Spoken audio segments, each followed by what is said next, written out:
Nous avons étudié les textes de Sri Aurobindo, où les premières lignes parlent de la déesse Om et de l'aube étant la tête du cheval sacrifié. Le soleil représente son œil et le vent son souffle. Sa bouche grande ouverte est le feu. Nous avons vu comment ces éléments sont interconnectés et forment une grande force universelle. Nous avons également étudié le sens étymologique des mots utilisés et nous avons compris que le cheval représente l'énergie manifestante qui imprègne tout l'univers. Le soleil représente également la vision créatrice, le vent représente la force vitale et le feu représente le pouvoir formatif. Ce dernier point est important car le feu, symbolisé par une bouche ouverte, non seulement crée mais aussi consomme et purifie. Ceci donne une dimension évolutive à la manifestation, où la matière dense se transforme progressivement en matière plus raffinée. Le passage suivant évoque également la faim et la consommation, soulignant ainsi le lien entre le feu et l'évolution. Enfin, l'image du cheval représente non seulement l'univers matériel, mais aussi les mouvements de la matière et de l'esprit. Le temps est également introduit comme le soi du cheval, soulignant ainsi le lien entre le temps et l'évolution. Il est souligné qu'il ne faut pas rester prisonnier d'une vision purement matérielle, mais aller plus en profondeur pour comprendre le sens voulu par Sri Aurobindo. Dans ce texte, l'auteur explique que le concept de temps n'est pas une expérience directe de l'univers matériel, mais plutôt une réalité mentale.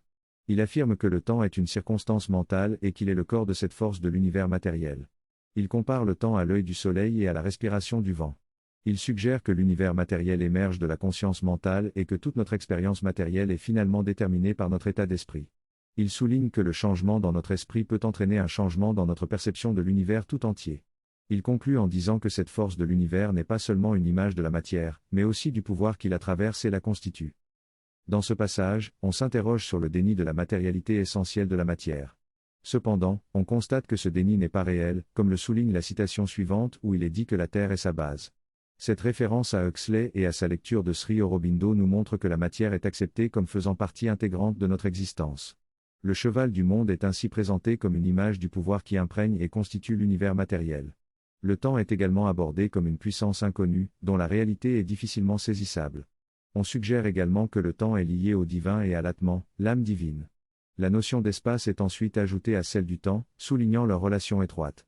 On explique ainsi comment le cheval du monde, avec ses différentes parties, représente à la fois le temps et l'espace. Le texte souligne également l'importance des saisons dans cette connexion entre le temps et l'espace. Enfin, on mentionne la nature supramatérielle du pouvoir représenté par le cheval du monde, qui s'exprime dans la matière tout en la pénétrant et la constituant. Dans cette synthèse, l'auteur explique comment les anciens penseurs védantiques concevaient l'univers. Pour eux, l'univers était composé de mondes imbriqués les uns dans les autres, reliés par le temps et l'espace. Ils croyaient en l'existence de différentes régions, dont la terre, l'air et le ciel. La terre était considérée comme la base sur laquelle nous nous appuyons, l'air était associé à l'énergie vitale, et le ciel à l'esprit. Ces trois régions étaient interconnectées. L'auteur explique également que bien que nous puissions rechercher des connaissances et des expériences supraphysiques, il est essentiel de rester enraciné dans la réalité concrète de la matière. Il conclut en affirmant que la complétude de l'existence humaine est atteinte lorsque toutes ces régions sont prises en compte, du spirituel au matériel. L'expérience subjective est vaste et variée, mais c'est en restant ancré à la Terre que nous trouvons la fondation solide et stable de notre expérience. Le contact avec la Terre nous revitalise et nous ramène à notre nature humaine. Cependant, il est possible de maîtriser pleinement le supraphysique seulement lorsque nous gardons les pieds fermement sur terre. Pour atteindre la pleine réalisation, il faut être capable de faire le lien entre les deux extrêmes. La connaissance approfondie du monde physique nous donne une base plus large et solide pour la connaissance spirituelle.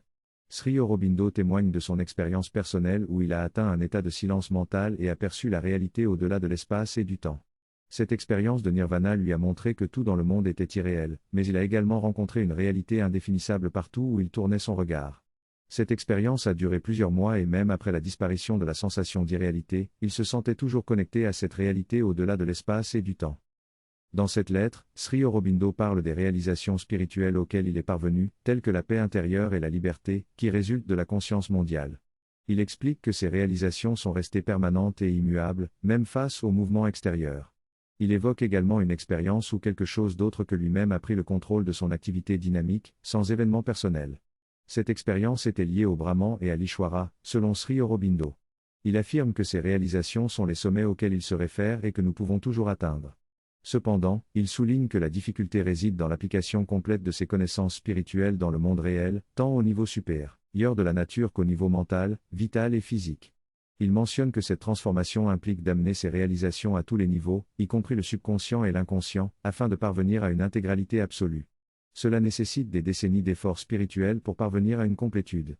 Enfin, Sri Aurobindo mentionne que la Terre est la base sur laquelle tout doit reposer, et que la transformation ultime ne peut être complètement réalisée que lorsque nous sommes fermement enracinés dans le monde physique.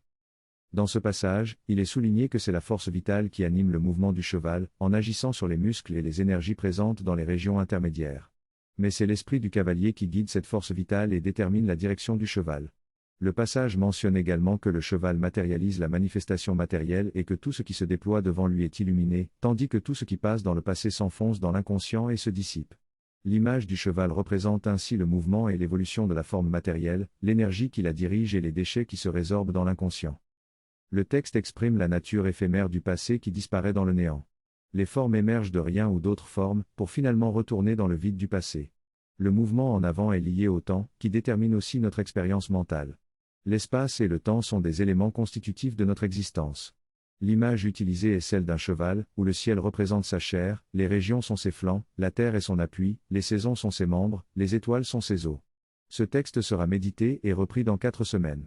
Le reste du texte décrit les différentes parties du cheval et leur symbolique. Le cheval engendre les dieux, les Gandharvas, les titans et les hommes. La mère est son frère et son lieu de naissance.